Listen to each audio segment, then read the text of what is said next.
do is I'm going to show you guys the traditional meal that I've typically made for Easter. So I'm going to do a preview of that. I'm going to do it today, and obviously it's before Easter. And this is an idea for some people if they're wondering, what they could do. It's a different idea, and basically it's derived from Jamie Oliver's very, very, very famous pork dish. And it's pork with peaches and thyme butter, thyme garlic butter, and it's very, very delicious. Everybody who's ever had it has just been amazed. And because it's still sort of, we're still in the pandemic, we have to, sort of make do with what we can find, what we have. And I just wanted to show, I'm going to show in more detail later. It's okay. As I said, I will show in more detail later. I have, I wanted to get a pork roast, and what I have is this. This is a huge piece of pork meat, and by the way, lots of fat, which will be very crispy in the oven. But the main thing is we couldn't find exactly the roast, but I'm still going to make a very nice roast with what I have. I have 2 pieces of meat. I can actually put the stuffing inside. Quickly, some of the ingredients. This is brown sugar. This is garlic. This is basil, but you're supposed to use thyme. I find oregano or basil is a good substitute if you don't have thyme. I have some butter here, and this is really what makes this dish. This is peaches. I'll show you how I prepare that, but that's really the main star ingredient after the meat. It really, really makes the dish very delicious and very juicy and everything. So I will be back. I'm going to show you guys how I do this. So stay tuned, and I'll get started. So hope you enjoy this episode. Okay, so I'm just going to show what I did for prep. I took about a 1/4 cup of butter and I cut it up into small pieces. And to that I added minced garlic and 1 spice of my choice. I chose to use actually sage. I remembered that sage also goes very well with pork.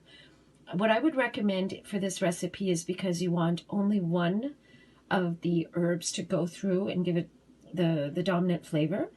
You could do one of 4 or 5 things. You could use either sage or rosemary or basil or oregano or thyme. The original recipe calls for thyme. I don't have it. I was going to use basil, and then I thought I will use sage. So what I have is sort of a rustic sage butter. I have some sage, and I have some chunks of butter, and I have some minced garlic. And because this is going to go into the oven for an hour to an hour and a half to potentially 2 hours for a bigger roast, it can be rustic like this, and that's part of the charm of this recipe, that you don't have to really fuss. So what I'm going to do is I'm going to take this butter and I'm literally going to put it on, and as I explained before, this is it's a rib cut of pork, and I've done it with this kind of cut of meat before, but this is a little bit like more of a rib than I'm used to, but we'll see how it goes. As I mentioned, it is a pandemic. You don't necessarily get exactly what you're looking for, and so I'm gonna have to deal with what I have. So and I'm gonna show the top of this roast later on what I did. So here I have my peaches, and what I'm gonna do is literally put the peaches on, because what the peaches will do is it will give this a lot of flavor, and it will make the meat moist. So I'm also putting them sort of towards the side of the roast as well, because the pan juices will obviously, be flavored with the peaches. So I'm just going to put a few more peaches. Oops, sorry. Just going to put a few more peaches on here. And once I do that, I'm almost done. I'm not going to put it on the top of the roast, and I'll explain why. I'm now going to put a bit of brown sugar, and you cannot skimp or skip on the brown sugar. And the reason is because when it mixes with the butter, it is so, so good. Okay, so I have some brown sugar. I am going to close the top of this roast, and I will explain what I did very quickly.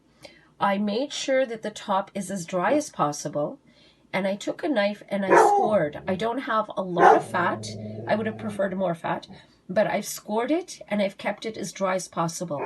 I did not take any of the liquid, any of the peaches, any of the anything, and I didn't put it on top because I want it, the top where the fat is, to be as dry as possible so it can be as crispy as possible when it comes out of the oven. Okay, so what I'm going to do now is, for once, I'm actually going to, I very rarely use salt, and I'm actually going to put a bit of salt on the roast, which will help it, hopefully it will help it to, you know, be crispy, but also definitely we need it to cook. And there you go. So this is going to be going into the oven. I may put some a little bit of garlic on top, but I think I will not because I really want to make sure this is as dry as possible. Okay, so once the roast is done, I will be back. Here's the pork roast, not roast, and it looks absolutely good. It looks so good. And a certain person came home early because he knew this was going to be on for supper, and we're both really excited. I have to admit, as I said before, I don't eat a lot of meat these days, and especially not pork, so this is a very, very special something that I've made. So I'm gonna ask our camera person here to take a close-up, and I just want to show my plate of curry here. I have some green onion curry, which I showed in another episode. And then what I'm going to do, actually, if you can keep the camera on there, what I wanted to do is just show how beautiful this roast looks. So this is the top part, and you can see the bits of fat. We didn't have enough for crackling, but it just looks gorgeous to me. And you have this beautiful, the peaches, sort of slightly golden brown with the beautiful butter garlic. Okay, so I'm just going to dig in with my curry here. Okay, so I'm just going to have a bit.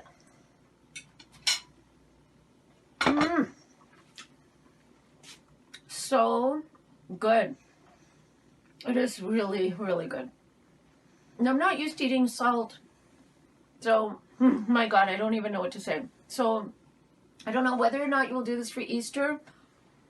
This is an adaptation of a Jamie Oliver pork loin roast with peaches and thyme butter, I believe. Thyme garlic butter. It's amazing.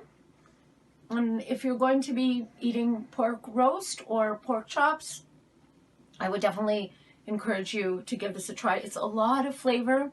It's moist, and pork is actually quite hard to make moist and have it, you know, cook well. So well done, but moist. So it's really, really good. So thank you for watching. Hope you enjoyed this video. If you did, please like and please subscribe. And I will talk to you very soon. Bye for now.